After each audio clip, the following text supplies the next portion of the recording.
यर्मिया बाब नंबर 6। यरूशलेम दुश्मनों से घिरा हुआ है।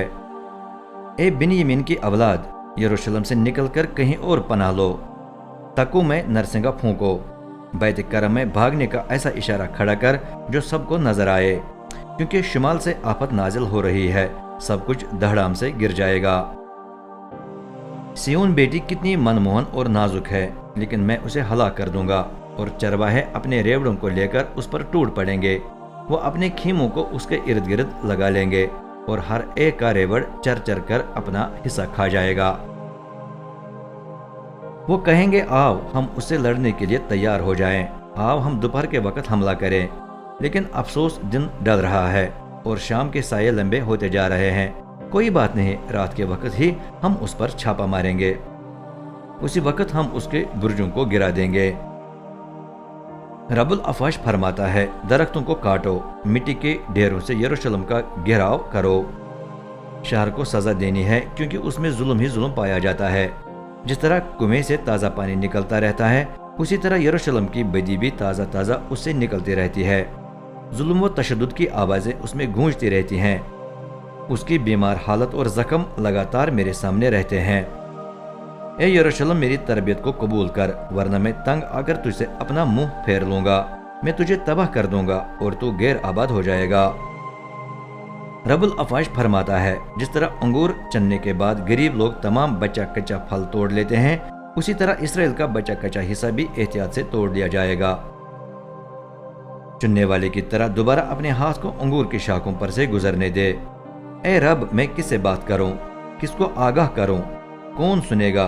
देख, उनके कान नामख्तून हैं, इसलिए वो सुन ही नहीं सकते। रब का कलाम उन्हें मज़ह का खेज लगता है, वो उन्हें नापसंद है, इसलिए मैं रब के गजब से भरा हुआ हूँ।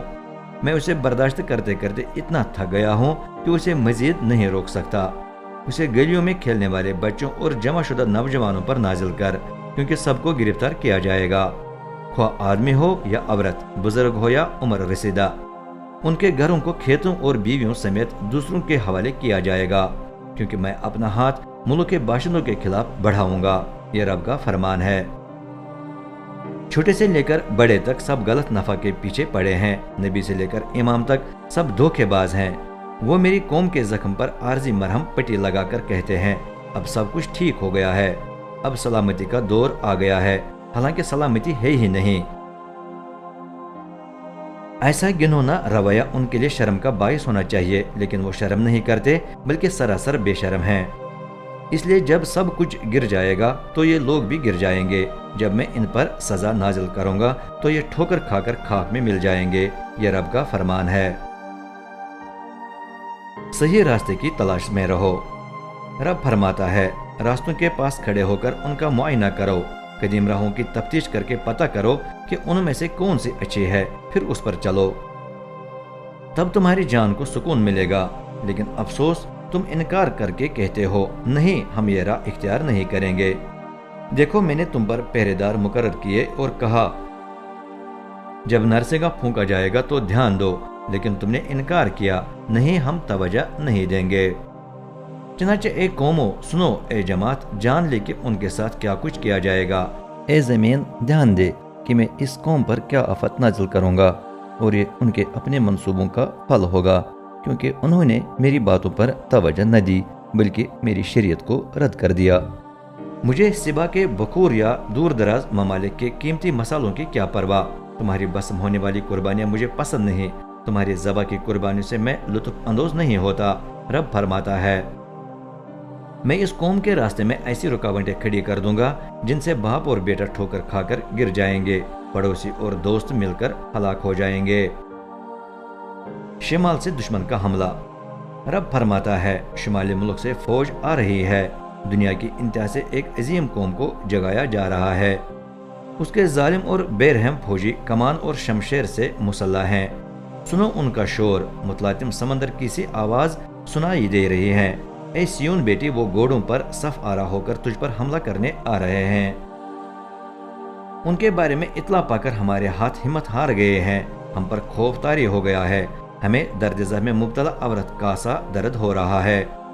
शहर से निकलकर खेत में या सड़क पर मत चलना, کیونکہ وہاں دشمن تلوار تھامے کھڑا ہے، چاروں طرف دہشت ہی دہشت پھیل گئی ہے۔ اے میری قوم، ٹاٹ کا لباس پہن کر راکھ میں لوٹ پوٹ ہو جا، یوں ماتم کر جس طرح اکلوتا بیٹا مر گیا ہو۔ زور سے واویلا کر، کیونکہ اچانک ہی ہلاکو ہم پر چھاپا مارے گا۔ یرمیہ قوم کو آزماتا ہے۔ رب مجھ سے ہم کلام ہوا، میں نے تجھے دیہاتوں کو جانچنے کی ذمہ داری دی ہے، اور میری قوم وہ دیہات ہے جس کا چال چلن تجھے معلوم کر کے پرکھنا ہے۔ اے رب، یہ تمام لوگ بدترین قسم کے سرکش ہیں، تہمت لگانا ان کی روزی بن گیا ہے، یہ پیتل اور لوہا ہی ہیں، سب کے سب تباہی کا باعث ہیں۔ دھونکنی خوب ہوا دے رہی ہے تاکہ سیسا آگ میں پگھل کر چاندی سے الگ ہو جائے، لیکن افسوس ساری محنت ریگاں ہے۔ سیسا یعنی بے دینوں کو الگ نہیں کیا جا سکتا، خالص چاندی باقی نہیں رہتی، چنانچہ انہیں ردی چاندی قرار دیا جاتا ہے کیونکہ رب نے انہیں رد کر دیا ہے۔